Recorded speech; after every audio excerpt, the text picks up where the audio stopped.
এই মেয়ে দেখেই তো তোমরা পাগল হয়েছিলা, যার জন্য মাকসুদ জেলে গেল। তৌবা চেয়ারম্যান সাহেব, আমি না তো ওই দুষ্ট পোলা পাইনি। হ্যাঁ, পাগল হওয়ারই কথা। তোমরা কিন্তু কামটা ভালো করো নাই। চেয়ারম্যান সাহেব, পাঁচটি গ্রাম করিম আছে না, করিমের মেয়া আসিয়া। করিমের মাইয়া আমার আগে মাকসুদের চোখ পড়লো কেমনে? কি কষ্ট, এত কষ্টে আছে মাইয়াটা। এই মাইয়া রে একবার বিলেতি সাবান দিয়া একটা ভালো করে ঘষা দিলে একবার অরিজিনাল রং ফুটে উঠবো।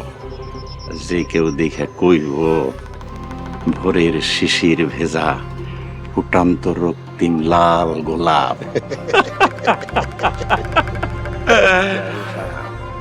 ঘরে কিন্তু আপনার দুইখানি স্ত্রী আছে। গত 3-4 বছর আগে বড় ভাবি ইন্তেকাল করছে। এই আসিরে নিয়ে কি ঘরে অশান্তিটাই আনতেছেন? ধরো মিয়া, কারো প্রশংসা করার মানে কি কারো দিকে কোনো দৌড় দেওয়া?